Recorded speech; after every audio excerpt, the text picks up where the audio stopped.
Bienvenidos al Bazar de la Bolsa, un programa en el que hablaremos de todo aquello relacionado con los mercados financieros que nos parezca interesante. Mi nombre es José Manuel Pesudo, asesor financiero del fondo Gestión Boutique 6 Caldi. Recordad que cualquier acción, fondo, activo o elemento en el que se pueda invertir no es en ningún caso una recomendación de inversión. Cada inversor ha de hacer su propio análisis y no basarse en las conclusiones o comentarios que se viertan en este podcast /vídeo por parte del autor o de sus invitados. Y ahora espero que disfrutéis de este programa.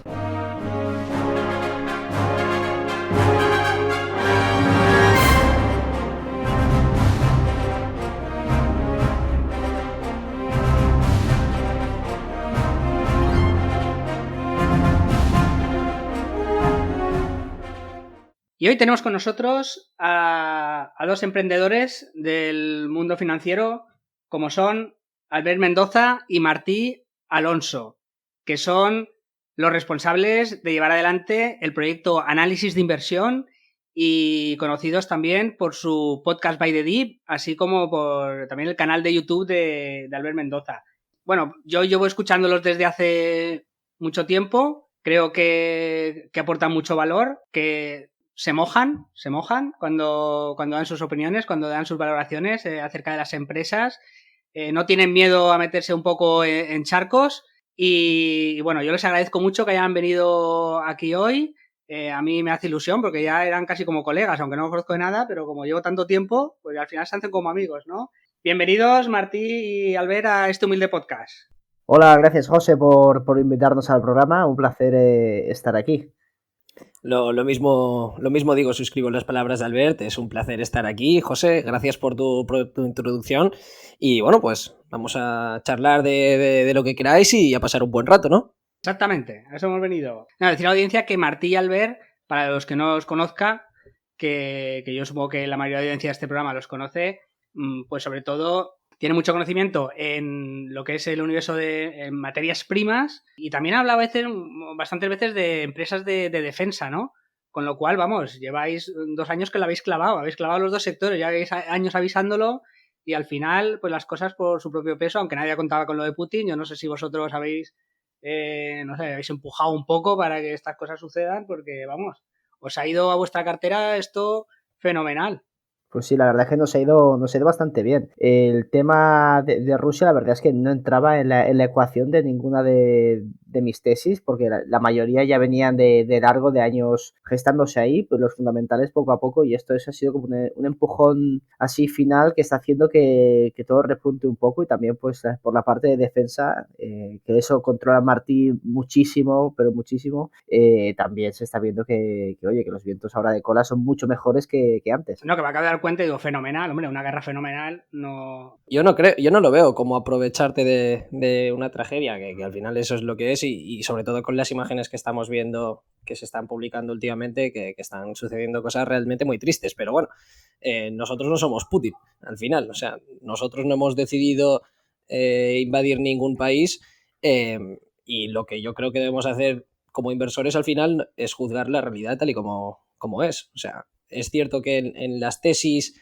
que ya teníamos, pues no era la tesis en sí que sucediera la invasión, pero sí que ha actuado en muchas como un catalizador. Y yo al final no veo mal, al final, que uno posicione su cartera en base a un posible cisne negro como ha sido esto. No le veo ningún reparo moral, por así decirlo, en posicionarte como creas conveniente en base a un escenario como es el que tenemos. Que si bien... perdón, Albert. Sí, no, iba a decir que opino lo mismo. Yo creo que nosotros, desde nuestro punto de vista, es bastante amoral, porque nosotros, encima, con el poco dinero que manejamos, la influencia que puedes ejercer es inexistente. Entonces, nosotros invertimos teniendo en cuenta lo que viene siendo la realidad, porque tú al final puedes ignorar la realidad, pero no las consecuencias de esta. Y nosotros, como inversores, tenemos que abstraernos un poquito de esto, porque al fin y al cabo el efecto que tenemos en el mundo es inexistente, al menos en términos de inversión. Entonces, no aprovechar pues posibles oportunidades o que se pueden dar porque el mercado no las ve o porque ves tú posibles catalizadores, yo creo que no hay nada de de negativo moralmente de ese tipo de planteamiento? Bueno, eso al final yo lo veo más como cada uno debe de actuar en consecuencia a lo que él crea, sin ser mejor o peor. En mi caso, por ejemplo, lo que estabais comentando, que a mí me gustan las empresas de defensa, pues sí, hay personas que ya me lo han dicho, oye, yo no invierto en defensa pues porque no me parece moralmente correctos, oye, perfecto, no hay ningún tipo de problema. Y yo tal y como lo considero y como veo las cosas, es que para mí es moralmente correcto en ese aspecto invertir en empresas de defensa. Básicamente por el dicho ese, ¿no? El que es tan famoso, el de si vis pacem para bellum, que es realmente lo que sucede. Y puestos a estar preparados, pues mejor que estemos preparados en una democracia pues para enfrentarnos a posibles naciones pues un poco totalitarias y esas cosillas. Que luego, obviamente, se pueden hacer un uso malo de esas herramientas, porque al final las armas son herramientas, pero dentro de mi propia opinión, yo veo que es conveniente y necesario invertir en armamento, pues para al final poder aplicar la disuasión estratégica. Básicamente, ¿por qué Putin no ha invadido la OTAN ya? Pues porque sería el fin, básicamente, para Rusia y, bueno, prácticamente para medio mundo si entráramos en temas nucleares. Pero la realidad, tal y como yo la veo, es que la defensa ahora es un sector mucho más complejo, se requiere mucha más inversión, mucho más investigación, y ya no tenemos ese esquema político de política internacional como el que teníamos en la Guerra Fría, que había como una relativa calma. Ahora bueno, que eso ya lo comentamos también Albert y yo en alguno de nuestros episodios que has mencionado, que la realidad actualmente es mucho más compleja. Ya no hay Estados Unidos que ejerce de policía mundial, aunque obviamente sí está ejerciendo mucha influencia, pero tenemos otras naciones al alza, como pueden ser China, naciones nucleares, ahora tenemos 7, creo recordar, con lo cual estamos en una situación mucho más inestable, que yo veo que es muy positivo pues, para el sector de defensa en las próximas décadas. Puede gustarte o no, pero yo es como lo veo. Y lo mismo, que además venimos de estar invirtiendo relativamente poco, sobre todo en los países de Europa, en materia de defensa, y ahora parece que, bueno, con la invasión de Ucrania, pues que estamos despertando un poco las pilas y ya vemos muchos integrantes de la OTAN que están anunciando aumentos en el presupuesto de defensa para llegar o incluso superar el 2% sobre el PIB que marca la OTAN. Es como yo lo veo. No sé si, José, tienes alguna opinión al respecto. Bueno, yo como asesor del fondo, yo me acuerdo, Lockheed Martin, es que la seguía porque me parecía una empresa que en números está muy bien. Estoy hablando a lo mejor hace año y medio, 2 años. Y a mí lo que me fascinaba era el programa del F-35, porque es un caza que, para el que no lo conozcas, por así decirlo, uno de los cazas más avanzados que hay, si no el que más. Es verdad que a lo mejor cazas hay de varios tipos, ¿no? Hay cazas que sirven para luchar contra otros cazas, hay cazas que sirven para atacar de una manera furtiva, que sería como el F-35, hay cazas que pueden aterrizar en portaaviones, hay otros que no.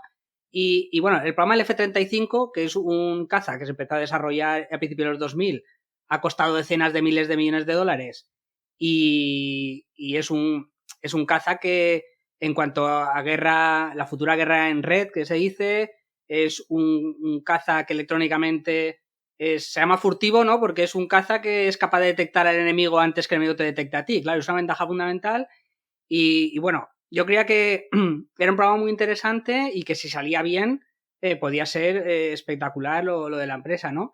Pero fijaros que a las gestoras y a los fondos, a mí ya me han llegado, aún no se ha implantado, pero les van como a obligarse a definirse si son ESG o no, ¿no? Como dice, oye, ¿sois buenos o no? O invertís en defensa y tabaco. Y claro, eso va a ser difícil de gestionar desde el punto de vista mediático para los grandes bancos, ¿no? Y las grandes entidades, ¿no? Porque es como decir, oye, pues si yo invierto en defensa o tabaco, ostras, es como estoy invirtiendo en el mal, ¿no? Por así decirlo, que es un debate falaz, ¿no? Porque es lo que dices, oye, al final la importancia de defensa es la disuasión. Tú tienes que tener una arma poderosa para disuadir al otro que te ataque, ¿no? Y es verdad que eso me retrajo un poco de invertir cuando, por ejemplo, creo que Lockheed Martin es una empresa que bueno, a mí me parece muy buena empresa, ¿no? En cuanto a números y tal, para el accionista. Northrop Grumman también. Y bueno, y las del tabaco en cuanto a números y en cuanto a ventajas competitivas también. Pero verá que son sectores que me ha costado entrar un poco por ese tema. Sí, bueno, al final cuando eres asesor de un fondo, pues obviamente pues, te debes también a tus partícipes y tienes que procurar ver qué es lo que es más interesante para ellos, obviamente, pero desde el punto de vista de un inversor particular, o bueno, no, incluso dentro de los propios asesores y gestores de fondos, yo considero que un regulador no tiene que decirme a mí lo que es moral o inmoral hacer o no hacer. Y de hecho estamos sufriendo actualmente las políticas ESG que hemos tenido en Europa. Y bueno, solo hay que ver cómo está el precio de la electricidad, cómo se ha dejado de invertir en centrales nucleares, en nuevas perforaciones del oil, en gas, y eso lo que ha provocado, pues al final es una mayor dependencia de Rusia y consecuentemente estamos viendo el encarecimiento de los precios de la luz. Y bueno, yo sinceramente considero que por qué tiene que ser inmoral invertir en petróleo, si al final es la energía la que es. Obviamente que todo lo que sea impulsar energías renovables y esas cosas me parece genial, pero yo creo que se debería de enfocar más desde un punto de vista de incentivos que no de imposición, que es lo que se está haciendo. Y es como lo veo. Y de hecho, a mí el tema del ESG a veces me parece muy hipócrita. El otro día salió la Sí. noticia de que el Fondo Soberano de Noruega, que maneja un trillón de dólares, si no recuerdo mal, quería deshacerse, si no se ha deshecho ya de parte de sus inversiones en oil and gas por tema de ESG. Pero a ver, Fondo de Noruega, ¿tú cómo te crees que has llegado a tener un trillón Sí, de dólares? básicamente. Es que pues porque tienes las reservas de petróleo más grandes de Europa ahí en Noruega y si no, pues todavía estaríais criando vacas y Pescado, cabras. pescado. En el caso de Que, Noruega, pescado. bueno, también tendrán cabras ahí seguro. Pero ya está. Entonces es muy hipócrita. Además de que estás destruyendo la competitividad de los países y no sé, yo veo a Occidente que tiene, no sé, una tendencia pues a autodestruirse con ese tipo de políticas porque los demás países que están en crecimiento y en auge les importa bien poco lo que opina Occidente en esta materia. Ellos van a seguir consumiendo petróleo, van a seguir consumiendo estos recursos naturales para desarrollarse y van a sobrepasar a Europa al final si sigo ese tipo de políticas, porque es una forma de autosabotaje y de quitarte competitividad. Aumentas los precios de los inputs y eres menos competitivo. Además de que empeoras la calidad de vida de la población. Yo creo que es que, no sé, o los que los gobiernan son unos zoquetes, o esto al final también tendrá que tener una fecha de caducidad, porque yo creo que la gente, sí, muy bonito, salvemos yo qué sé, la marmota del norte del Pirineo, pero hasta el punto de que le toca su calidad de vida. Y eso se han hecho ya, bueno, hay encuestas y tal, que sí, estarías a favor de reducir el CO2 y tal, pero pagando un impuesto extra o bajando tu nivel de vida y la gente pues no quiere bajar su nivel de vida. Siempre estar a favor de eso, siempre que, oye, pues que me dejes en el status quo, que me dejes como estoy ahora y no me bajes. Pero a la que se empiece a notar que vivimos peor, ahí yo creo que puede haber un giro en este tipo de políticas también. Pero es que además yo lo veo que es como una falacia, ¿no? Al final, porque una cosa no quita la otra. Tú puedes continuar a un nivel de calidad de vida bueno y estable, incluso mejorarlo con el tiempo, y puedes impulsar también políticas que sean pro renovables o pro nucleares. O sea, una cosa no tiene por qué excluir la otra, en mi opinión. En mi opinión. Y yo al menos pues no soy meteorólogo ni experto en temas del cambio climático, no lo sé, tampoco tengo intención de dedicarme a mirarlo, pero yo no veo que una cosa excluya a la otra. Se puede consumir petróleo Mm, perfectamente y se puede combatir el cambio climático perfectamente. Me da esa impresión sí, a mí.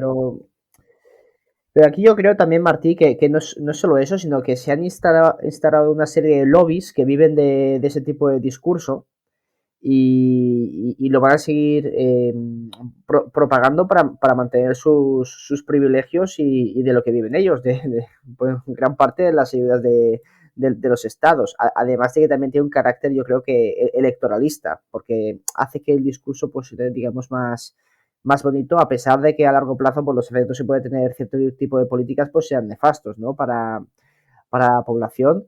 Y solo tenemos que ver el caso de lo que hizo Alemania cerrando las nucleares. Pues nada, cerramos las nucleares contaminamos, consumimos carbón y dependemos de Rusia, es que es absurdo. Y consumimos carbón al final, o sea, es que sí, a ver, mira, yo uno de los motivos porque tampoco estaba en petróleo es porque yo entiendo que la tendencia es un poco a que otras energías vayan desplazando el petróleo, ¿no? Y el petróleo se va acabando porque es verdad que el cambio climático es un problema, es un problema real. Pero lo que sabe mal también es que tenga que haber enfrentamiento, ¿no? O sea, ¿por qué tiene que haber enfrentamiento? ¿Por qué no es un proceso natural de cambio?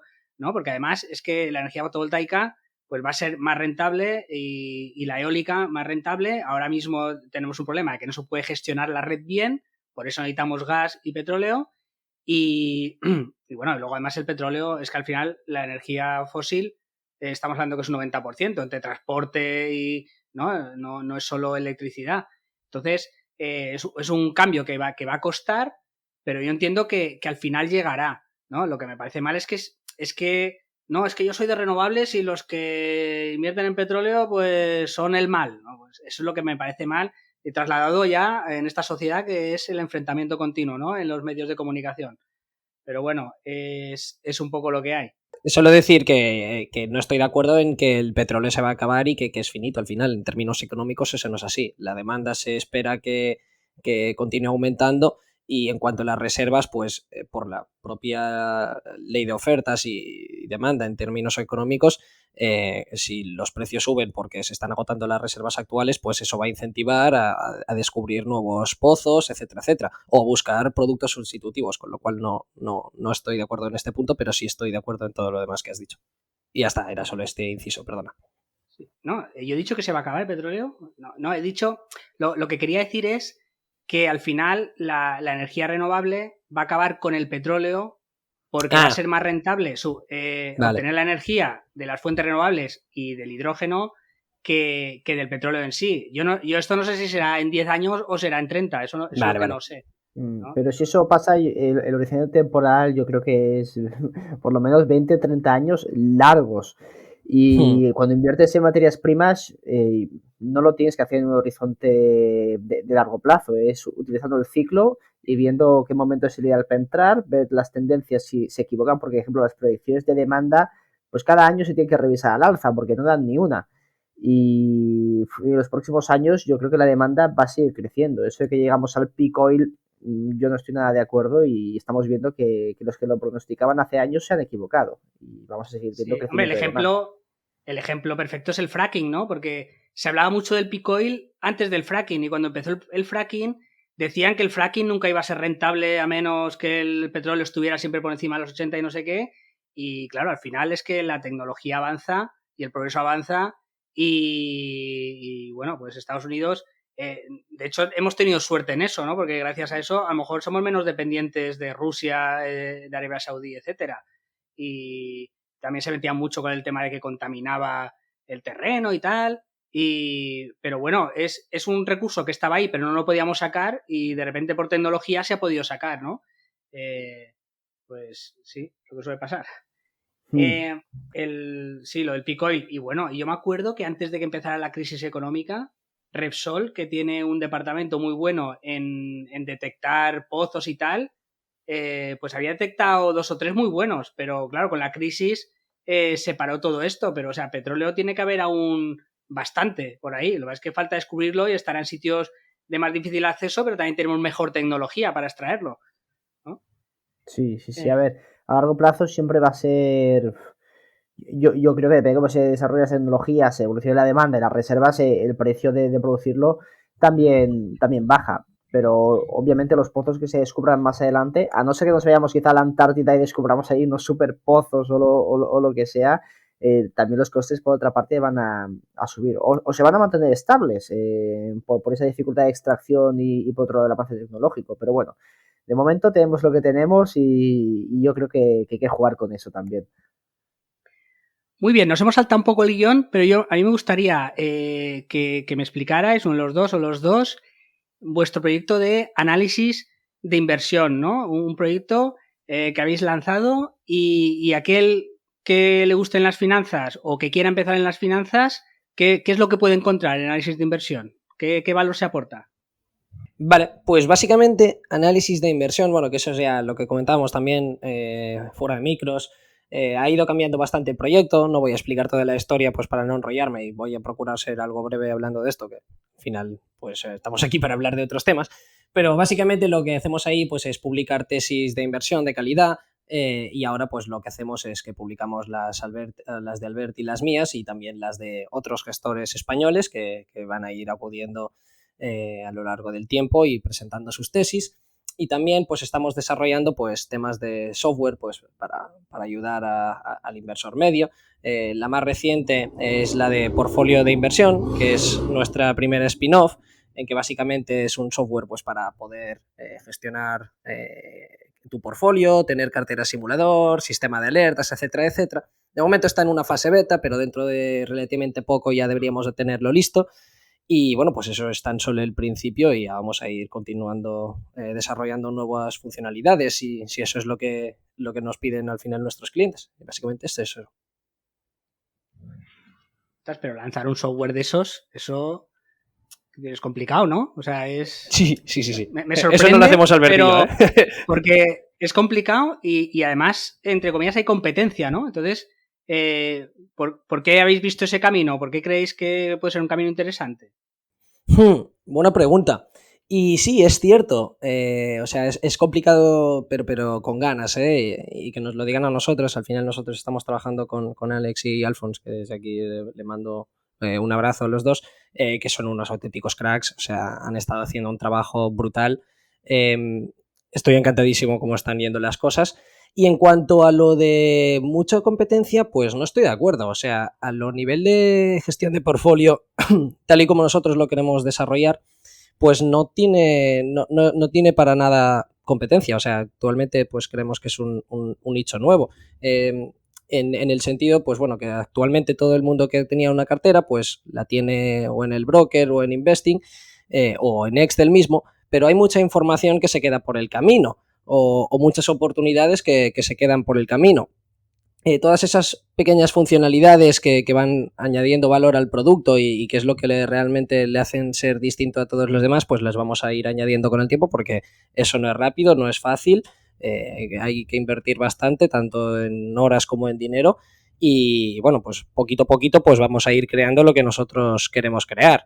Pero por el momento sí es cierto, hay bastantes páginas simulador, hay bastantes empresas, bueno, que puedes ver tu portfolio, Investing, como ya la he mencionado, pero no puede realmente, pues lo que tenemos actualmente, pues comparar tu rentabilidad en contra del mercado, en un sistema de alertas, más adelante, pues que te lleguen sugerencias en base a tus prioridades, a través de, pues bueno, todos los datos que vamos recogiendo, pues ese tipo de inversores suelen tener esas empresas en cartera y todas esas cosillas. Eso no existe a día de hoy. Y bueno, por eso nosotros estamos intentando desarrollarlo en ese sentido. Y ya va a ir creciendo poquito a poquito.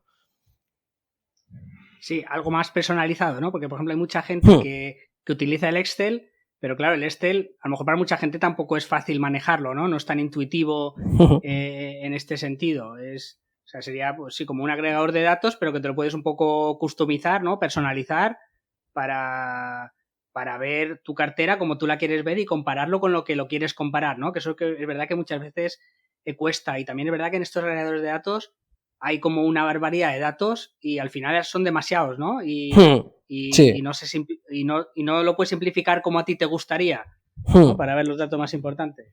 Y no solo eso, o sea, no tan solo hay un exceso de información que a lo mejor no es relevante, sino que a lo mejor los datos que sí son relevantes no están, como por ejemplo en la base de datos que tenemos nosotros, pues bueno, pues es que tenemos prácticamente todas las compañías del mundo y si hay alguna que no está, pues se nos puede solicitar y la añadimos, con lo cual bueno, intentamos ofrecer lo que es relevante para el cliente y es cierto, pues bueno, que vamos a ver un periodo de feedback, a ver qué nos dicen los usuarios, que ya está operativo en esa fase beta y a partir de ahí, pues diseñar un producto más personalizado y que es lo que la gente quiere al final.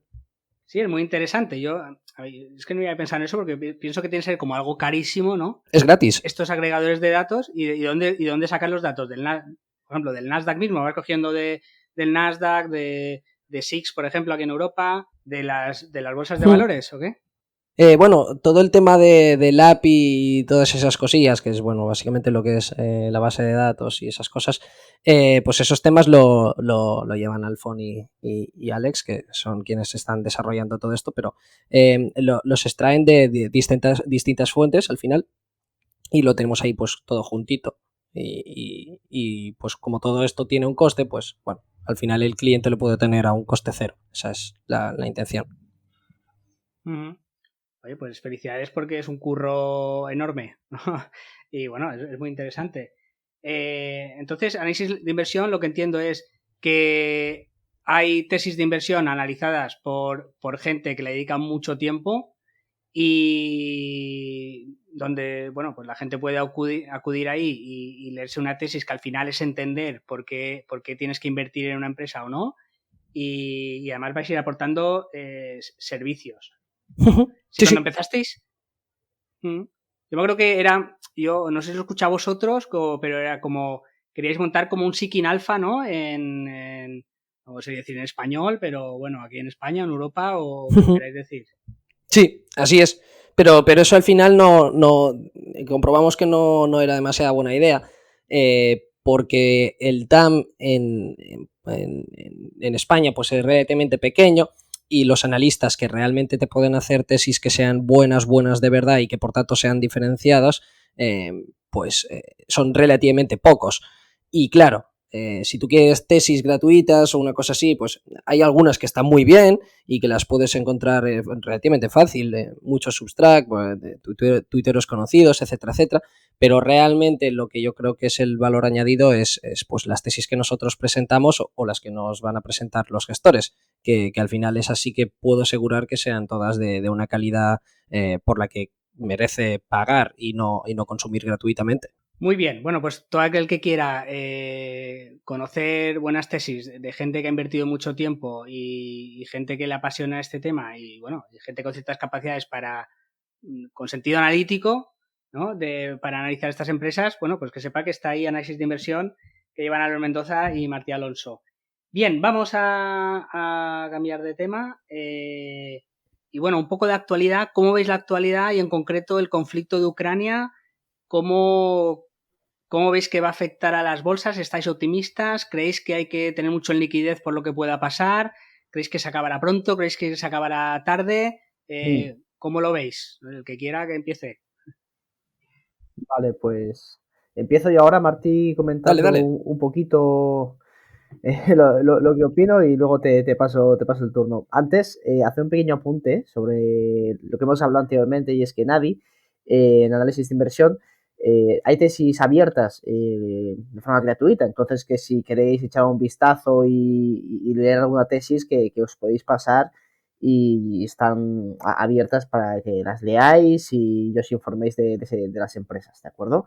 Dicho esto, con todo el tema del tema de Ucrania y la guerra y la inversión, pues como hemos comentado un poquito antes, por lo menos yo hablando desde mi cartera, porque al fin y al cabo yo me especializo un poquito más en todo lo que viene siendo commodities, oro, plata y tal, y Martí tiene mucho más peso en empresas de defensa, infraestructuras y otro tipo de sectores. Entonces yo hablando desde mi perspectiva, que sobre todo es materia, bueno, sobre todo no, es todo materias primas, pues las tesis ya venían, como he comentado antes, elaboradas de antemano. Por ejemplo, la tesis del petróleo, ya desde el bear market como en 2016 hasta y más adelante los siguientes años, pues ahí ya cogía forma, ¿de acuerdo? Por un lado ya podíamos ver que los países de la OPEP pues que quizás no iban a tener la capacidad de producción que se especulaba que tenían y que al final sus reservas también se iban a ver mermadas poco a poco y que necesitan unos niveles de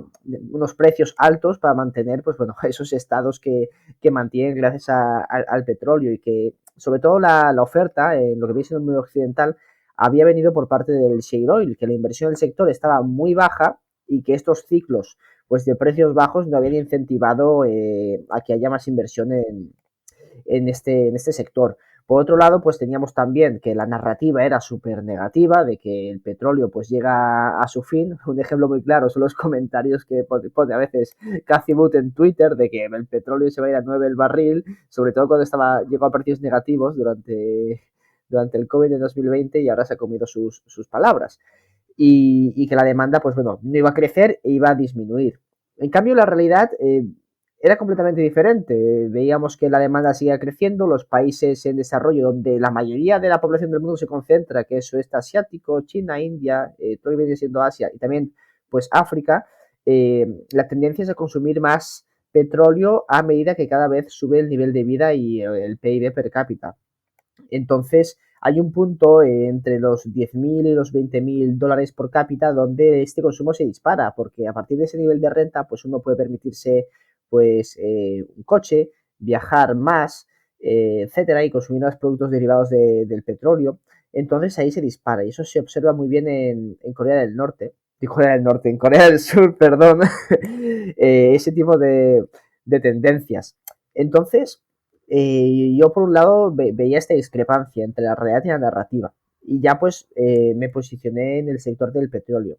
¿Qué pasó? Que en 2018, sobre todo pues impulsado por Rusia y Arabia Saudita, que tuvieron una especie de confrontación, decidieron pumpear pues más oil, lo que tiró los precios a niveles de $60, $50, y yo creo que esa discusión, entre comillas, para aumentar la producción de petróleo, no fue tal, sino que lo hicieron de forma coordinada para mantener los precios bajos temporalmente y acabar de asestar una puñalada al shale americano, que era un sector que se había dedicado a perforar y a sobreendeudarse y no tenía demasiadas empresas rentables, además de que los mejores pozos, y estos son, lo comenta muy bien Geriran Rotzensbach en sus cartas trimestrales, pues los mejores pozos se habían estado consumiendo y sobre todo por este tipo de ciclos se habían centrado en explotar ese tipo de pozos, y los que quedaban ahora en su cesta de pozos de petróleo, por decirlo de alguna forma, eran sobre todo tier 2 de segundo nivel.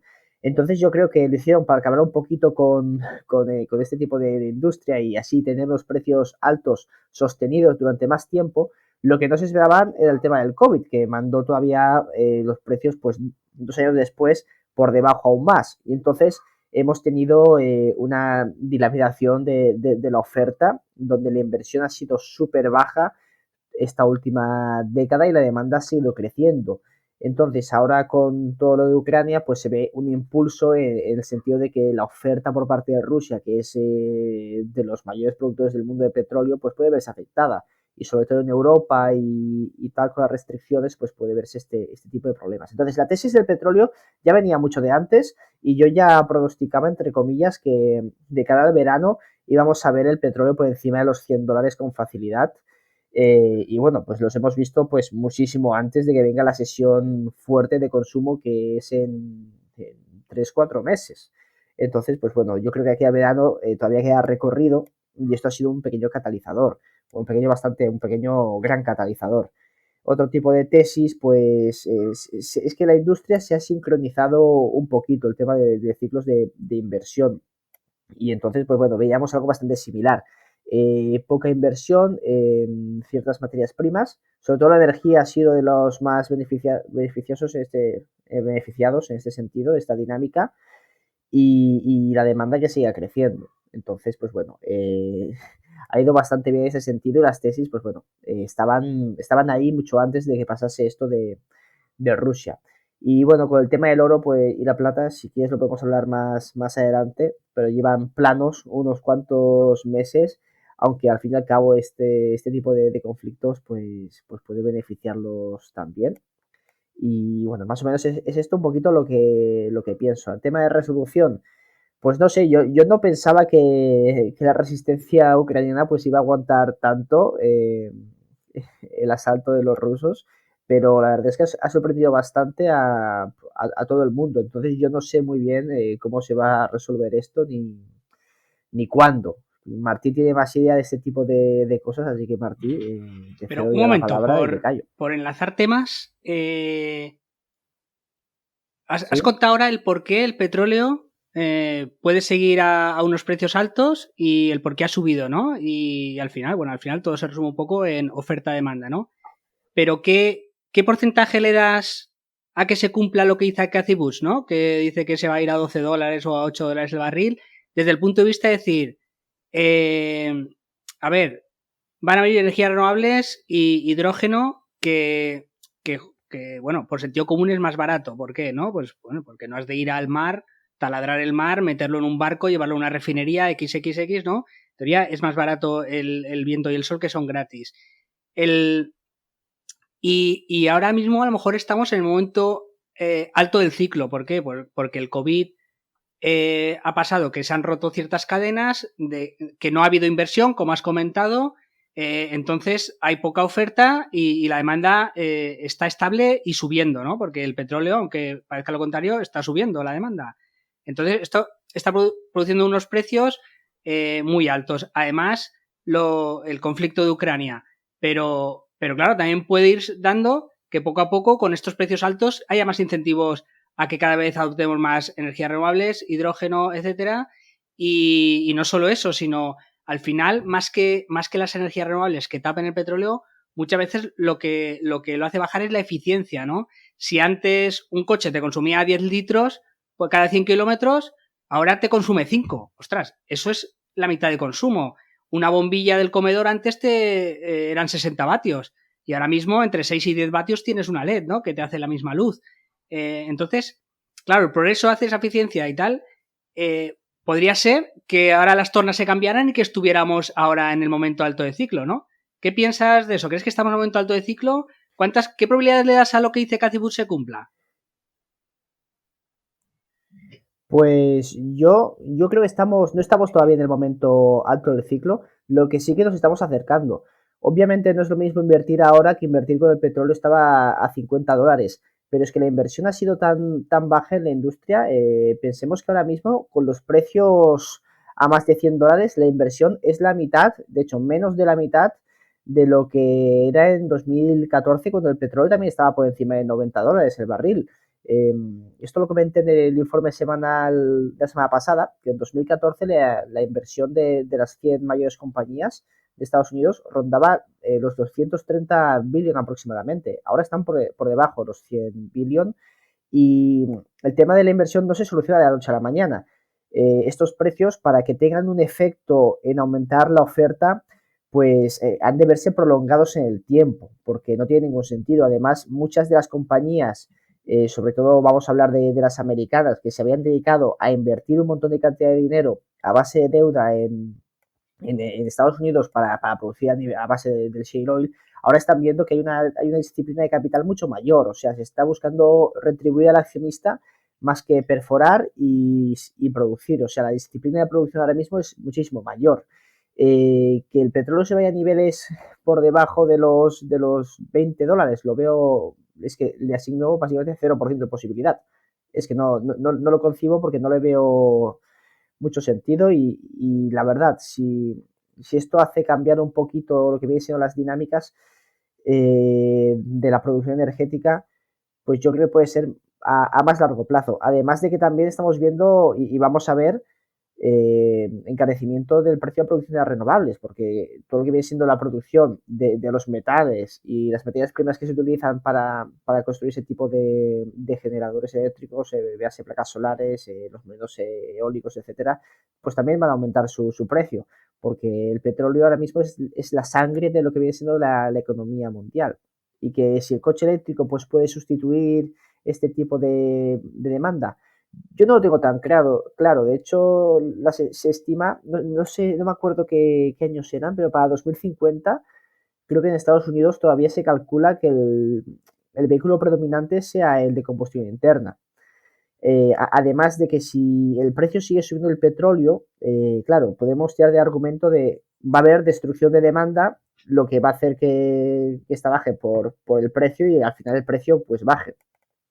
Lo que eso tiene todo el sentido y es como debe funcionar el mercado. Lo que sí que estamos viendo, y esto lo llevo comentado también unas cuantas semanas, son las medidas que están tomando los gobiernos cada vez de más intervención económica en en estos sectores, en el sentido de, por ejemplo, lo estamos viendo ahora en España, de que subvencionan 20 céntimos por litro. Entonces, la destrucción de demanda que podríamos ver si estas medidas no se aplicaran, pues va a ser mucho menor, o sea, la destrucción de demanda va a ser menor aplicando estas medidas que si no se aplicaran. Y claro, depende cómo vayan las tendencias de las subidas de precios, pues vamos a ver más intervención del gobierno. Al final, y a largo plazo esto va a ser peor, para el ciclo del petróleo, pero bueno, son cosas a tener en cuenta. Y por otro lado, las compañías del sector están cotizando súper baratas. A estos precios, que no hace falta que el precio del petróleo se vaya por encima de los 150 o llegue a los $200, lo que sería terrible para las economías, con que se mantenga a estos niveles de $100. Actualmente estamos viendo muchas compañías cotizar a un 30% free cash flow, o sea que a estos niveles van el doble o el triple.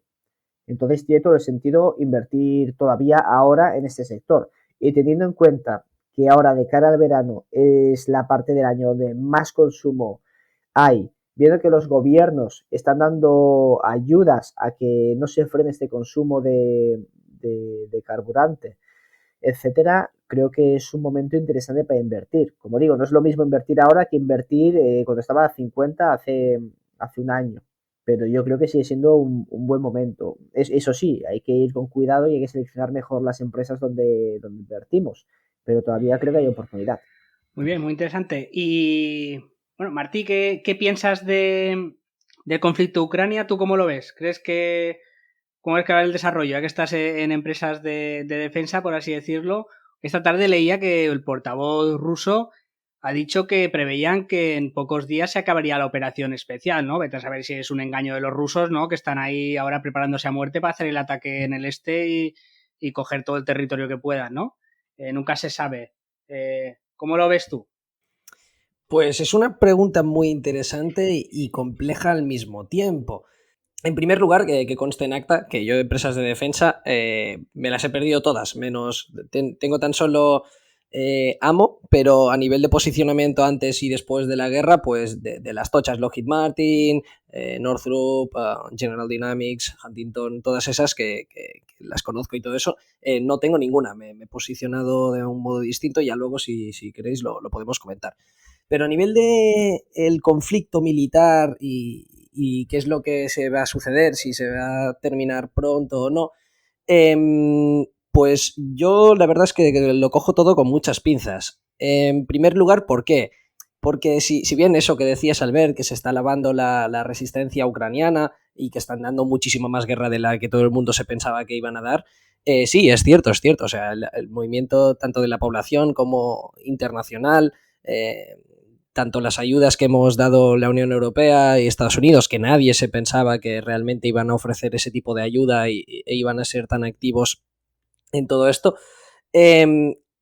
Pero la realidad es que en un primer momento el conflicto, las tropas ucranianas estaban muy mal posicionadas, estaban mal preparadas, para ser bastante probable que hubiera una invasión, pues realmente ellos no estaban preparados, no lo hicieron.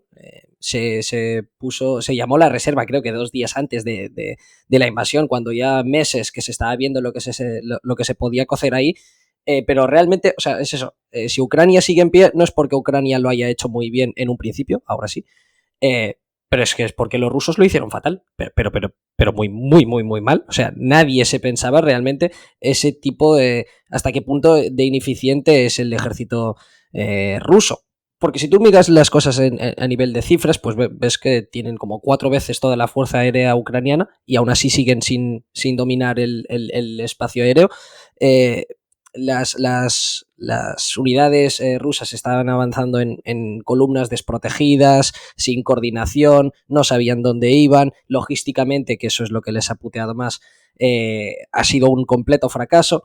Ellos tenían una intención de, bueno, como todos los políticos cuando inician una guerra, al final, hacer una especie de blitzkrieg, guerra relámpago. Su objetivo era, pues, capturar todos los aeropuertos y zonas cerca de Kiev, rodear la ciudad, obligar a rendirla y así tomar toda Ucrania. Y ahora, a raíz de todos los problemas logísticos que han tenido, se están reposicionando y están marchando a través desde el este. Y eso puede significar dos cosas. Realmente los rusos ahora tienen un relativo problema, y es que tienen que espabilarse, pero rápido. Porque para lograr rendir Ucrania después de toda la beligerancia y la resistencia que han ofrecido el pueblo ucraniano, pues su única esperanza, por así decirlo, es poder lograr embolsar las tropas ucranianas y así obligar a rendir al gobierno. Al final, si no tienes ejército, ya puedes tener mucho deseo de luchar, pero que no vas a poder. Pero ¿qué es lo que pasa? Que en primavera todas esas zonas y las llanuras de Ucrania son un barrizal. Y ya lo estamos viendo ahora, que era uno de los motivos de por qué la invasión, si se producía, se tenía que producir en invierno, por el doble motivo de poder controlar a Europa con el gas y porque el terreno está congelado, está frío y no queda todo hecho un barrizal. ¿Qué es lo que pasa? Que si está hecho un barrizal es muchísimo más difícil avanzar, tanto por las unidades motorizadas, tanques, etcétera, etcétera, como para los camiones que traen los resupuestos y todas las municiones, los suministros al final. Claro, eso tienen que hacerlo de manera bastante rápida y deberían de coordinarse bastante bien. ¿Pueden hacerlo? Sí. La verdad es que sí que pueden hacerlo. Puede ser que Rusia termine ganando. De hecho, yo ya lo dije, o sea, si bien acerté en que iba a producirse la invasión, ni de coña esperaba que después de tantos días pues esté en un nivel tan estancado la guerra.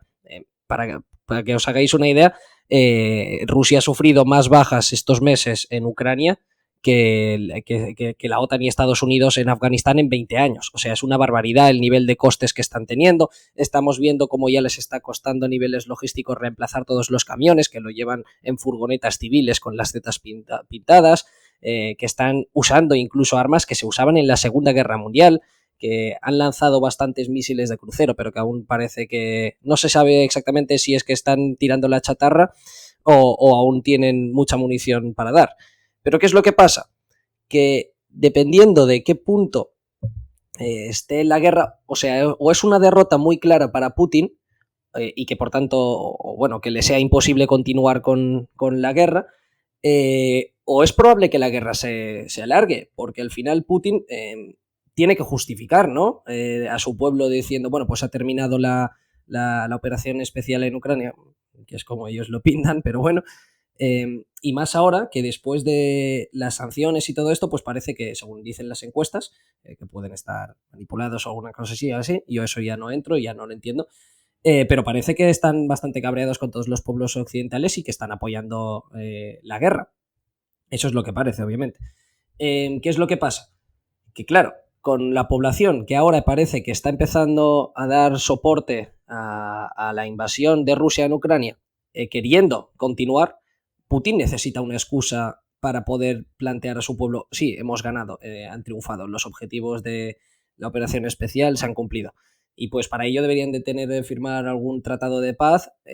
Por lo que hemos visto, a Zelensky le parece bien que se acorde que no se integre en la OTAN, que era uno de los objetivos, pero claro, tienes el asunto de Crimea, que aún los ucranianos pues se ven que les está yendo bien las cosas y que por tanto no están dispuestos a renunciar al territorio de Crimea. Y claro, para Rusia eso es un must, que Ucrania reconozca de facto que Crimea es rusa. Con lo cual estamos en una situación un poco tensa en el sentido que se puede alargar bastante y se pueden complicar las cosas para ambos bandos. Y claro, el problema de todo esto es que si se estanca la guerra, la doctrina rusa al final, pues básicamente va a reducir escombros a Ucrania si es lo que puede, que al final es una de los pilares de su estrategia, el coaccionar a través de costes, que es lo que estamos viendo, que están reduciendo escombros todas las ciudades de Ucrania, tal y como han estado haciendo en Siria.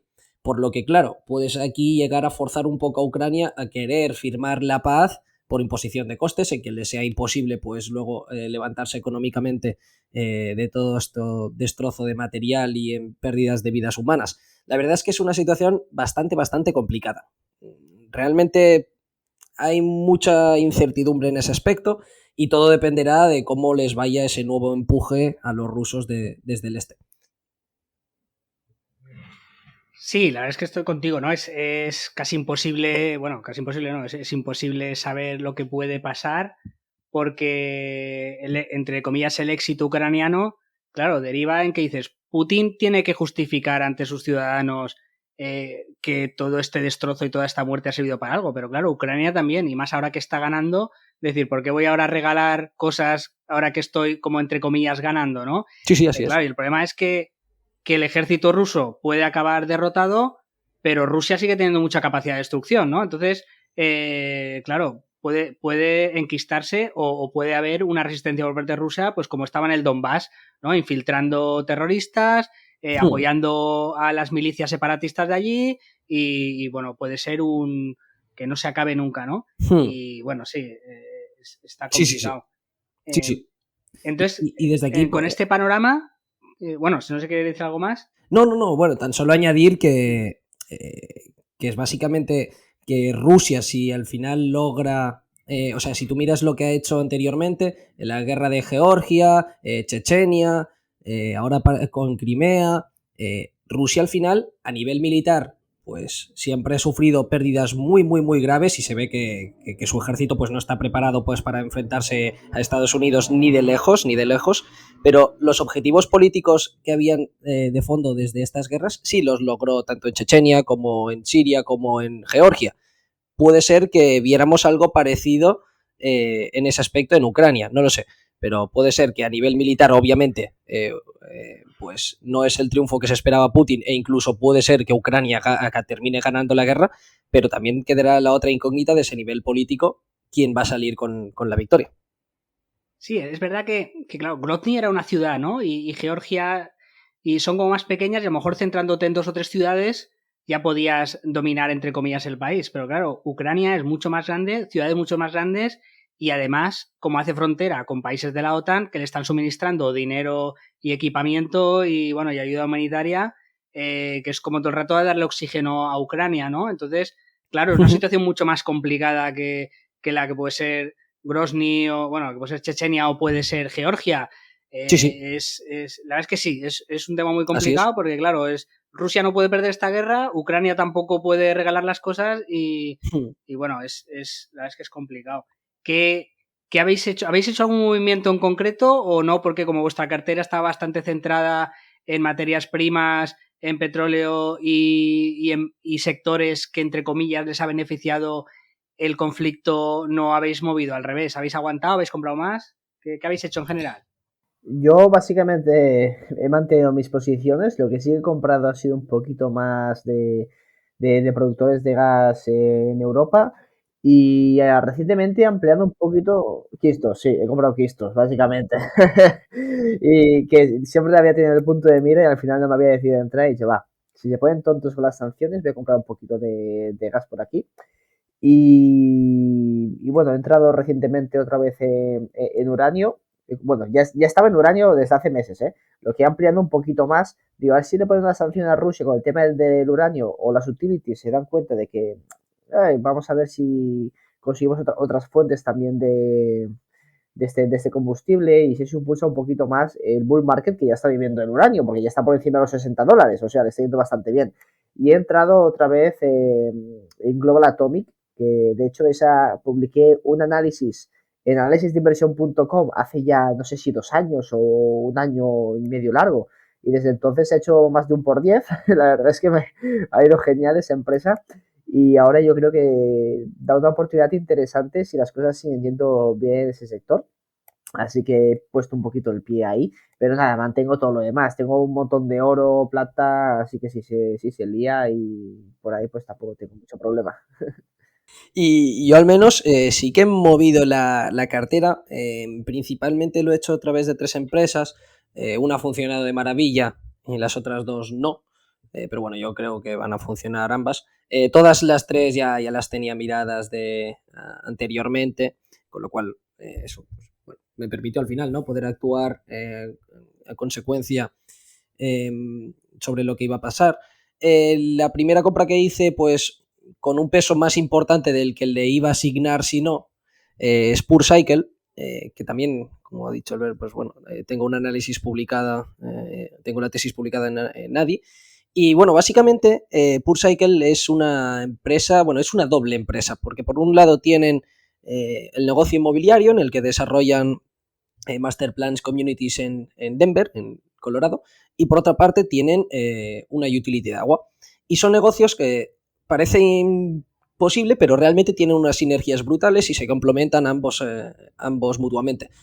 ¿Por qué? Porque las leyes en Colorado, pues en cuanto al agua, son muy estrictas, es una zona relativamente seca, y para tú poder desarrollar terrenos inmobiliarios, pues lo que necesitas es probar ante un tribunal, que por cierto, para que os hagáis una idea de lo importante que es el agua en el estado de Colorado, tienen un juzgado única y exclusivamente pues para tratar los temas del agua. Y claro, tú lo que necesitas para desarrollar infraestructura inmuebles y construir ciudades, pues es demostrar que tienes agua pues para 40, 50, 60 años. Y claro, ellos están en una zona privilegiada porque están en el este. En el este es donde no se recoge el agua de las montañas de Colorado, que están al oeste de Denver, y eso lo que provoca es que pueden comprar terrenos a precios tirados, después les suministran el agua y ya solo con eso multiplican por 4 o por 5 el valor del terreno que tienen, y después lo que pueden es desarrollar ellos la propia ciudad, y son los propietarios de los activos comerciales, o ahora lo que están haciendo, lo que llaman como el build to rent, es que tienen ellos las casas y las alquilan, y dentro de un año o dos le dan una opción de compra al que está ahí viviendo. Y la MPC que están desarrollando se llama Sky Ranch, y bueno, pues están ejecutando muy bien, la directiva es genial, pero el por qué le asigné mucho más peso es porque están en una zona en que también se opera fracking. Y claro, con el precio del petróleo a 60, pues es cuando les empieza a salir rentable a las empresas de frackers pues desarrollar ahí sus pozos.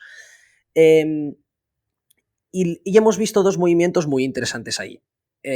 Bueno, tres. En primer lugar, el petróleo está por encima de los $100, con lo cual a las empresas de fracking van a estar encantadísimas de poder empezar ahí a perforar. En segundo lugar, ellos lo que hacen es suministrar el agua para las empresas de fracking. Recordemos eso, que crean una utility de agua también, y como sabéis, el fracking es muy, muy, muy intensivo en agua. Y en tercer lugar, hemos visto una consolidación en el sector, lo que les va a poder permitir pues, a las empresas tener el músculo financiero como para querer aumentar la producción en esas zonas. Y claro, el por qué resulta tan interesante es que ellos cobran $250,000 por pozo y pueden servir un total de 10.000 pozos de petróleo con su utility de agua. Eso, si tú lo miras, pues tiene un potencial de 2,5 billones de ventas potenciales. Ellos en ese segmento tienen unos márgenes del 50%, no tienen ningún tipo de coste si no lo hacen, con lo cual no pierdes nada si no terminan vendiendo agua a empresas de fracking, y si lo terminan haciendo, puedes ganar muchísimo. ¿Por qué? El potencial es el que hemos comentado, de 2,5 billones en ventas de agua a empresas de fracking, pero es que está capitalizando 270 millones. Que aquí se puede ver realmente la opcionalidad. Obviamente ni de coña van a llegar a esos niveles, pero es que ni de coña, y de hecho me sorprendería ver que es una partida muy significativa en respecto a lo que es actualmente. Pero sí es cierto que van a pasar de, por ejemplo, lo digo de cabeza, creo que vendían en 2020, que fue un año malo, o fue en 2021, no me acuerdo, pues tan solo 8 millones a empresas de oil and gas. Tan solo que dupliques, tripliques eso, que no me parece nada descabellado, con márgenes del 50%, tú ya estás teniendo un negocio muy interesante para el precio que estás pagando. Esa fue la primera posición que tomé. Pues eso, esa la iba a tener igualmente, aunque no iba a ser por la tesis del petróleo, pero al estar la situación actual, pues le asigné un peso más importante. Y aún así la acción no ha hecho nada. O sea, desde la invasión se ha mantenido alrededor de los $12 por acción, más o menos. La otra, que es así, que ha sido un petardazo, ha sido Tellurian.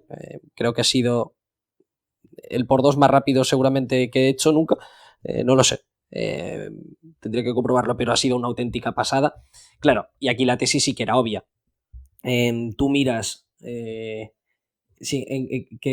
podría suceder si hubiera la invasión, ves, bueno, que entonces Putin los tendría cogidos por los huevos, hablando claros, a los países europeos, y claro, lo que nadie iba a predecir es que se tirasen, entre comillas, el tiro al pie los países europeos y que estuvieran propusiendo, que es lo que están haciendo ahora actualmente, pues sancionar el oil and gas ruso.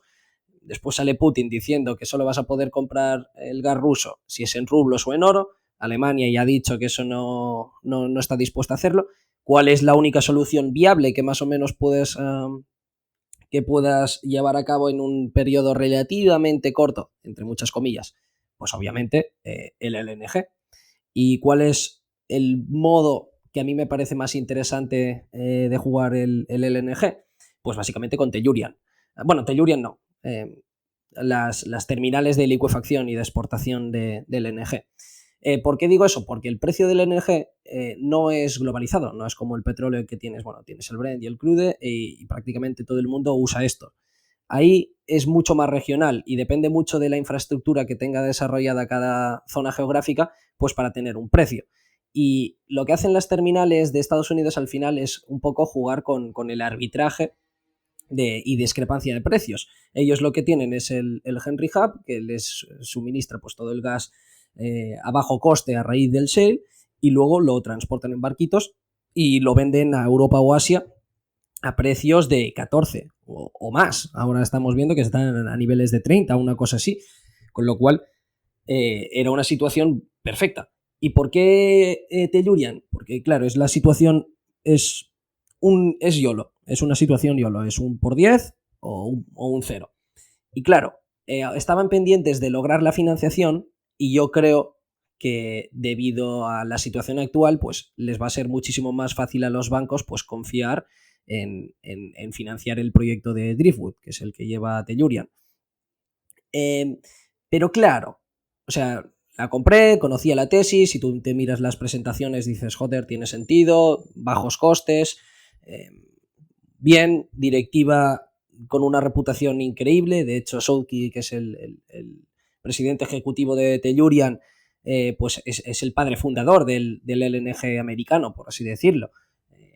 Estuvo en Cheniere, fue el fundador que la levantó desde cero, y ahora pues Cheniere es un auténtico monstruo.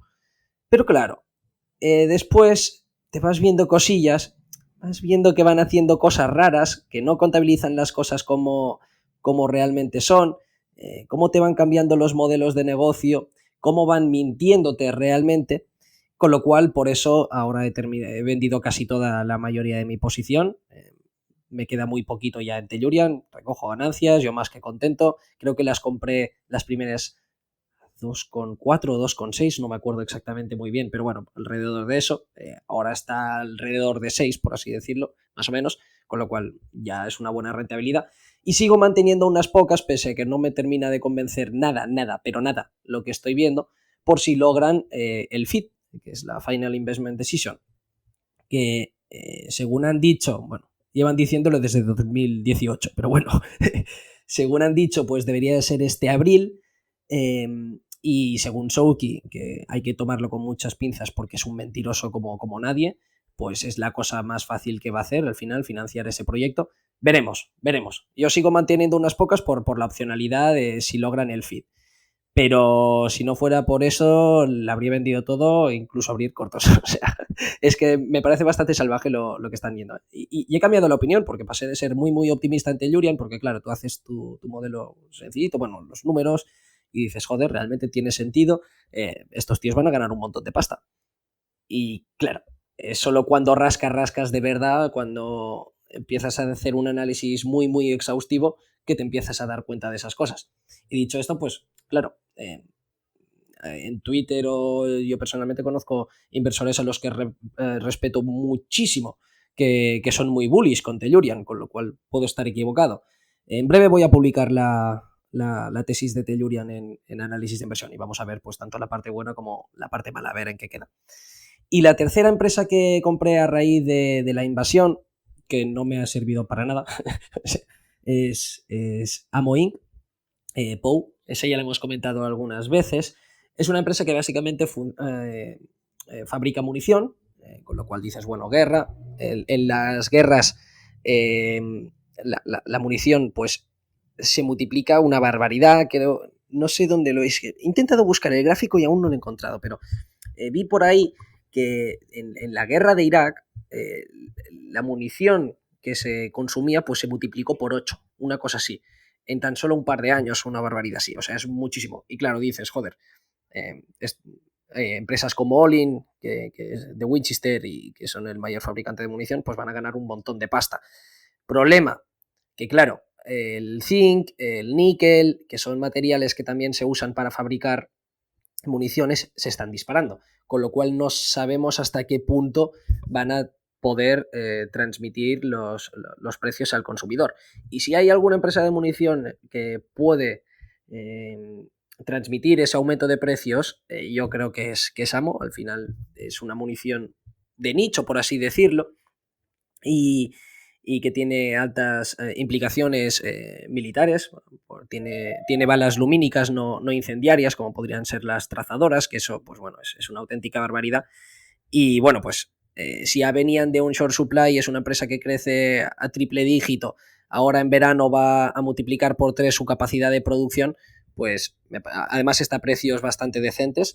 La directiva es espectacular, me gusta muchísimo lo que hacen, sus productos son muy buenos, es un negocio fácil de traquear por las NICs, que es un proxy de lo que pueden llegar a ser las ventas de munición, que han estado cayendo bastante desde la pandemia, pero bueno, ahora parece que se están normalizando y han caído tan solo un 3,4% respecto al año pasado, con las publicaciones de marzo o de febrero, que fueron las últimas que se publicaron.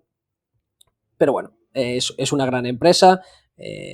Yo pensaba que la guerra iba a ser el catalizador definitivo, no lo ha sido. Y lo que debería haber hecho en realidad es ir a lo más fácil, comprar Lockheed Martin o todas esas, las típicas, que Lockheed Martin, pues ya sabéis los que me conozcáis que llevo mucho tiempo siguiéndola. En análisis de inversión tenéis un análisis gratuito muy exhaustivo sobre todo de la compañía, eso que hablamos, José, sobre el F-35, porque es un programa de la hostia, es una auténtica pasada, es una auténtica pasada. Pues ahí más o menos explico por qué es tan bueno y por qué tiene grandes vientos de cola. Y cómo pueden llegar a ser el caza por excelencia, por así decirlo, de la OTAN, lo que hasta hace relativamente poco pues tenía un poco ese papel, entre muchas comillas, el F-16. Debería haberlo hecho, pero claro, ¿por qué no tenía Lockheed Martin? Y eso ya viene desde antes de la guerra, y es básicamente por el peso de las pensiones. A nivel contable es algo que no entiendo. Eran partidas muy grandes y aquello que dices, bueno, las vendo porque no entiendo esto y ya lo estudiaré más adelante, porque esas empresas al final siempre te terminan dando una oportunidad. Y bueno, pues fui tonto, no la compré y me he perdido, ¿qué lleva? Un más 40 desde la invasión, o una cosa así. O Dassault Aviation, que esa es menos conocida, que también es relativamente parecida a Lockheed Martin, porque fabrica pues la competencia del F-35 más o menos. Bueno, no es competencia porque no es un caza de quinta generación, es de cuarta generación, pero sí, aún así es una auténtica maravilla de caza, que es el Rafale. Y básicamente Dassault Aviation tiene dos líneas de negocio. Tiene el negocio militar, en que fabrica principalmente el Rafale, y tiene el negocio de aviación civil, que fabrica el Falcon, el que le gusta tanto a Pedro Sánchez. Y claro, además de eso tiene también, creo recordar que era un 20-25% sobre Thales, más o menos, que eso más o menos está valorada su participación pues seguramente en unos 5 o 6 billones más o menos. Y claro, eso ya representa aproximadamente la mitad de la capitalización de Dassault Aviation. Si tú ves cómo la política exterior francesa lo ha estado haciendo muy, muy, muy bien en ese aspecto, generando ventas de los Rafales. Inicialmente pues los vendieron a Grecia, que fue todo un logro, y el que ha sido sobre todo un logro enorme ha sido las ventas de Rafales a Arabia Saudí, que todo el mundo iba a dar por supuesto, yo mismo, que iba a comprar F-35, es lo que iba a ser algo totalmente revolucionario, pero bueno, al final se decidieron por el Rafale, que tampoco es una mala opción, es un caza muy, muy, muy, muy bueno, y además ha estado muy fogueado, muy probado, es muy, muy seguro. Y además, si no venden tanto en el extranjero, pues el gobierno francés lo que te va haciendo es aumentar los pedidos, el backlog, con lo cual se te va regenerando todo este backlog tanto a nivel internacional como a nivel nacional. Y después lo bueno del negocio civil es que, claro, todo esto de la pandemia ha impulsado bastante el tema de los jets privados, y ellos fabrican los jets privados. Y claro, ellos lo que hacen es integrar tecnología militar en aviones civiles, en jets privados civiles. Y eso es una ventaja competitiva brutal, porque no hay otra empresa que realmente, que yo sea consciente, haga algo parecido. Tengo pendiente hablar con personas que entienden de esto, de software, de aviación, y que trabajan con Falcons y esas cosillas, pero por lo que se me ha comentado así muy brevemente, realmente su tecnología es una pasada. Con lo cual veremos qué sucede. Fui tonto porque es que Dassault sí que ha subido mucho. Creo que lleva, a ver, Year to Date lo voy a buscar, un 51%. Que una empresa de 12 billones pues te suba un 55% en 3 meses, pues es cuanto menos algo muy, muy loable. Y básicamente esa es una de las tesis que debería haber entrado y no lo hice. También la ya que has comentado anteriormente, la de Northrop, que va a fabricar los nuevos bombarderos de la aviación americana, que es muy interesante de ver, porque si tú miras los aviones actuales, que es relativamente fácil de traquear, pues puedes ver cómo todos son desde antes de la Guerra Fría o durante la Guerra Fría, con lo cual son muy viejos, no están adaptados para la guerra moderna por todo el sistema de radares, con lo cual le van a hacer bastantes pedidos en ese aspecto, y yo creo que es una tesis también muy interesante. Lo mismo con General Dynamics, Huntington Ingalls con los submarinos, que esa es una empresa de nicho brutal. Hay muchas empresas de defensa, si queréis comentamos cualquiera, o no sé, José, si tienes alguna pregunta o dónde quieres conducir un poco el programa, pero como tú veas. La verdad es que tanto en Francia como en Inglaterra hay empresas de defensa muy, muy interesantes que hacen cosas que son impresionantes. Y es verdad que habían estado un poco ahí aletargadas, y yo sí que las seguía en su día, pero es verdad que ahora no le estaba haciendo tanto seguimiento y ni siquiera mira ahora en el conflicto cómo habían ido. Pero claro, entiendo que les habrá ido más que bien, ¿no? Tanto las francesas como las inglesas, Sí. que tienen muy interesantes. No sé si en esta guerra comentabas lo de la munición, pero yo no sé si se han disparado más javelins que balas, ¿no? Más proyectiles antitanque que balas en esta guerra, ¿no? Porque se ha visto poco enfrentamiento con fusiles o ametralladoras, y sin embargo se ha visto mucho lanzamiento de proyectil antitanque, ¿no? A ver, eso no es así del todo, ¿eh? O sea, ya incluso desde la Segunda Guerra Mundial, que si tú miras una película, pues, o lo que sea, una serie, Hermanos de Sangre, que es una serie brutal, es muy buena. Tú ahí lo que ves es que se están pegando de tiros. Pero si tú miras los números, ya en la Segunda Guerra Mundial, el 70% de todas las bajas se realizaban por artillería. O sea, que el nivel de disparos y todas esas cosillas a nivel o sea, la infantería es más para controlar zonas y para apoyo, que no como una unidad de choque, como podrían ser los tanques o el uso masivo de artillería, que es lo que realmente causa bajas. Ahora, eso no quiere decir que no se dispare mucho, todo lo contrario. En las luchas urbanas, que es donde más empleo se hace de la infantería, y que por cierto son muy, muy, muy peligrosas. Pero claro, tú ves vídeos que los ves ahí, como disparan los chechenos, aquello que, pues como los gángsters del oeste, sin apuntar, haciendo ráfagas a todo lo que se mueve. O sea, se va a disparar muchísimo a nivel de munición, pero mucho, mucho. No, es supuestamente la élite. Es terrible, ¿eh? La élite. Hay vídeos. Hay vídeos buenísimos, tío, disparando las ametralladoras ligeras desde la cintura a través de una puerta, cosas así que dices. Es un sinsentido. O no solo eso, o cómo avanzan. O sea, es que se publican vídeos de cómo avanzan ahí todos juntitos, abrazando al tanque, o sea, con cosas de la Segunda Guerra Mundial, que dices, bueno, que tienes los satélites de Maxar viéndote, que tienen artillería y munición de precisión y todas esas cosas. En fin, no entiendo cómo luchan los rusos, de verdad. Pero bueno, eso lo he estado viendo, que o sea, teóricamente también los Spetsnaz, que son la élite rusa, un cuarto de las fuerzas de los Spetsnaz son reclutas. O sea, el nivel de reclutas que tiene el ejército ruso es brutal. Y si tú miras, pues bueno, eso que publican por Twitter, pues los fallecidos y todas esas cosas, son niños. Es que la gran mayoría son niños, menos los chechenos, que muchos sí que ya han estado fogonados, pero que bueno, que luchan como luchan, la gran mayoría son niños. Y lo que comentabas, José, de lo del Javelin, es que es así. Aquí Lockheed Martin es que se está forrando. Bueno, y no tan solo Lockheed Martin, BAE Systems, que también ha estado entregando armas antitanques, o la misma España. Lo que pasa es que aquí esta no cotiza, no me acuerdo el nombre de la española. Un proyectil de un Javelin te cuesta 100.000 pavos, más o menos. ¿Cuánto has dicho? ¿Cuántos tanques tiene el ejército? Unos 100.000, 100.000. más o menos. O sea, tienes que pagar... Sí. Es que otro día estaba escuchando una entrevista, le hacía un artillero y decía que un proyectil tonto de estos de artillería te cuesta 6.000 euros. Como se haya guiado un tipo Javelin, dijo... Bueno, Javelin no dijo. Dijo uno guiado 60.000. Si me has comentado ahora 100.000, pues sí, es que, bueno, Javelin debe ser de los más... Por ahí. Uh-huh.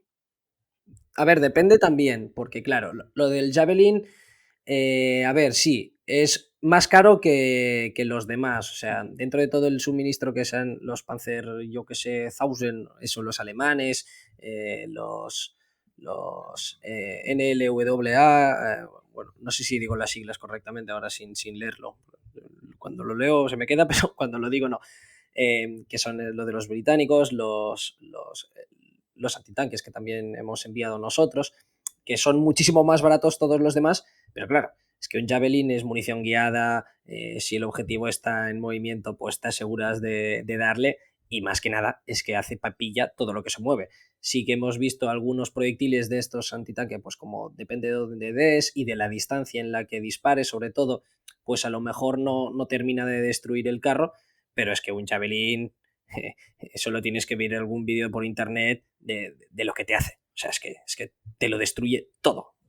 Y vale cada céntimo que tú pagas. Y dices, bueno, 100.000 es mucho por un misil, bueno, un proyectil. Sí, lo es, pero claro, es que ese proyectil te está destrozando un tanque que te cuesta 2-3 millones. O sea, realmente a nivel de costes te sale muy, muy, muy eficaz. Sí, que eso es otro tema. Dice, ¿Rusia podrá aguantar la guerra en el tema económico? Porque si estamos hablando que un proyectil tonto son 6.000 euros y uno inteligente son 100.000, ojo, ¿no? Porque, o sea, es mantener un conflicto bélico tal de estas características es tremendamente caro, ¿no? Ya no hablemos de sustentar a los soldados, los tanques, todo esto, que claro, Ucrania, yo creo que bien... Occidente le va a ir dando apoyo, pero Rusia lo va a tener más complicado en ese sentido. Por eso también es otra variable que entra ahí que dice, oye, ¿cuánto puede durar este conflicto? Bueno, es imposible saberlo, ¿no? Pero es una variable más que tampoco es que Rusia vaya a entrar y arrasar un montón de ciudades porque a lo mejor no puede económicamente, ¿no? Bueno, yo creo que al menos usando artillería pues ya más tradicional, sin todo lo demás, y yo creo que tiene espacio pues para hacer su imposición de costes y que tiene espacio pues para destruir bastantes más ciudades. Ahora, no lo sé, la verdad es que no lo sé. Lo que sí que es un factor clave es si al final Rusia pues logra imponer la supremacía aérea. Todos los vídeos que hemos visto pues de los SU, de los cazas rusos, pues vemos que están volando todos a cotas muy bajas, porque por dos motivos. No tienen munición de precisión, con lo cual necesitan bajar, y porque no son capaces de establecer la supremacía aérea. Si realmente al final Rusia logra imponer la supremacía aérea, aquí los ucranianos están ya vendidos. Aquí sí que puedes tener toda la intención de resistir, pero dudo mucho que lo hagan. Ahora, ¿van a poder hacerlo? No lo sé. De hecho, los objetivos aéreos fueron los primeros objetivos que seleccionaron los ucranianos desde el inicio de la guerra. No fue destruir infraestructura clave, que también lo hicieron, pues para frenar el avance de los carros ni nada de eso, sino fue disparar a radares, temas de guerra electrónica, etcétera, etcétera. O sea, básicamente, si Rusia logra imponer la superioridad aérea de nuevo, ahí sí que sería un factor. Ahora, puede, no lo sé, la verdad es que no estoy capacitado para decirlo, pero es que es extraño que no lo haya logrado ya, la verdad, en mi opinión. perdón, a nivel económico, que me había olvidado de eso, a nivel económico, si puede aguantar. Yo creo que sí. Bueno, Albert, eso se lo vas a explicar tú seguramente mucho mejor, pero Rusia lleva preparándose mucho tiempo para esto. Ha estado aumentando las reservas de oro de manera constante desde 2014, precisamente con el primer conflicto que tuvo con Ucrania, creo recordar que era. Ha estado reduciendo su deuda, ha estado reduciendo sus reservas en dólares y en otras monedas, en otras divisas. Eso, Albert, lo comentas un poco. Sí, a ver, Rusia ha estado deshaciéndose de sus dólares los últimos años. De hecho, curiosamente, hace un año largo, un año justo quizás, no sé, más o menos, hice un vídeo que decía, ¿por qué Rusia está aumentando sus reservas de oro? ¿Se prepara para la guerra? Así como un poquito de clickbait, ¿no? Y hostia, pues menuda precisión, ¿no? Que tuve, porque se ha deshecho de casi todos sus dólares.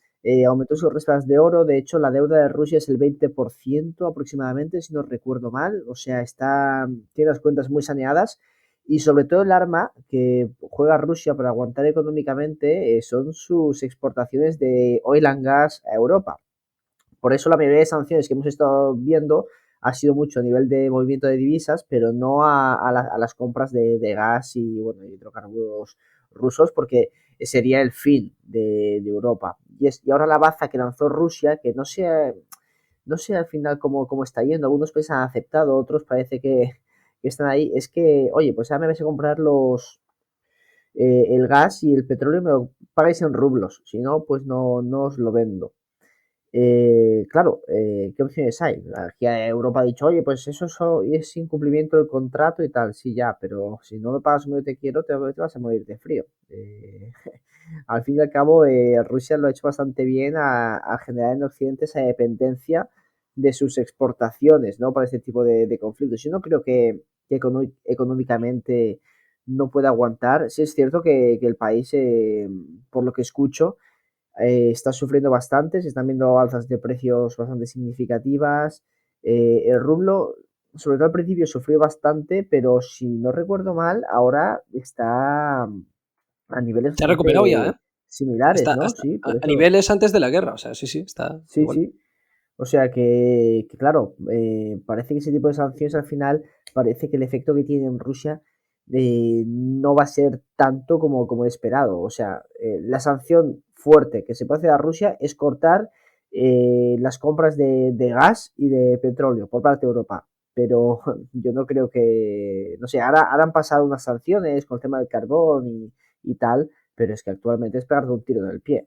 O sea, y yo no sé hasta qué nivel incluso la población va a decir, oye, yo no voy a pagar 2,5 € por el litro de gasolina por una guerra que está viendo en el este de Europa. No nos compensa. Entonces, pues bueno, veremos un poquito cómo va eso. Y no Pero yo solo creo que pueden por aguantar. eso, y no solo por eso, o sea, a nivel de, aunque no se impongan sanciones, hay una parte importante del gas ruso que transita por Ucrania. Eh, con lo cual, aunque no se quiera sancionar, ya se le está limitando la oferta por aquí.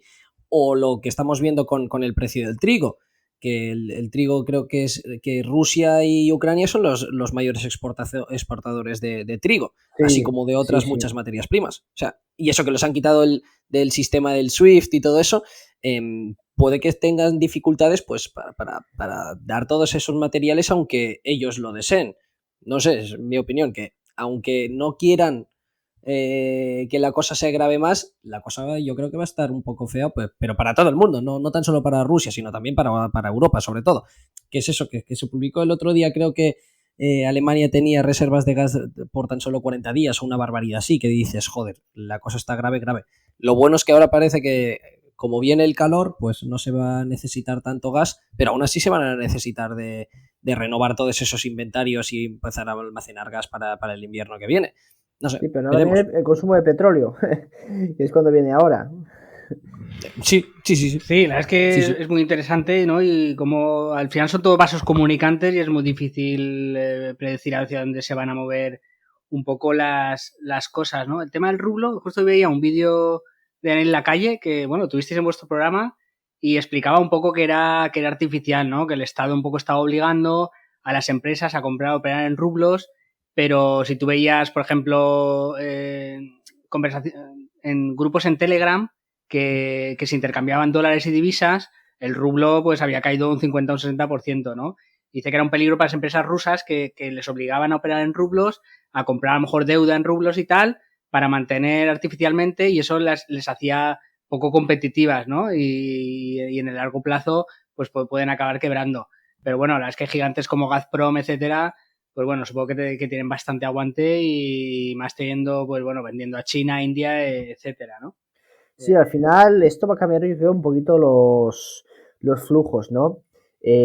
Sobre todo en todo este tema de las sanciones, yo creo que muchos países se están dando cuenta que no pueden depender del dólar americano ni de las divisas controladas, digamos, por Occidente, al menos de una forma tan significativa y una proporción tan grande lo que supone su comercio. Entonces yo creo que se va a crear un bloque Rusia, China y países de ese, quizá un sistema un poquito alternativo a lo que ha sido controlado por Occidente.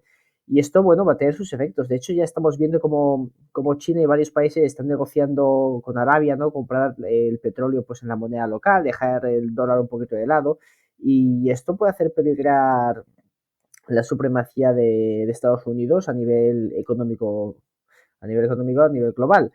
Porque claro, si Estados Unidos pierde, o no es que pierda totalmente, pero sí la importancia como la primera moneda a nivel mundial, ¿no? Disminuye un poco. Esto, los efectos económicos sobre Estados Unidos pues van a ser importantes también. ¿Que cuáles serán? Pues veremos, ¿no? Pero no va a ser neutro, por decirlo de alguna forma.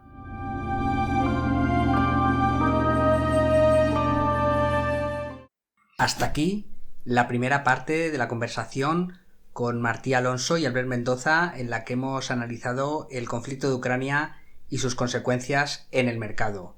En la segunda parte hablaremos de materias primas y también de empresas que tienen en cartera. Espero que hayáis disfrutado de esta primera parte de la conversación, como yo lo he hecho, y en breve tendréis disponible esa segunda parte. Muchas gracias por estar ahí.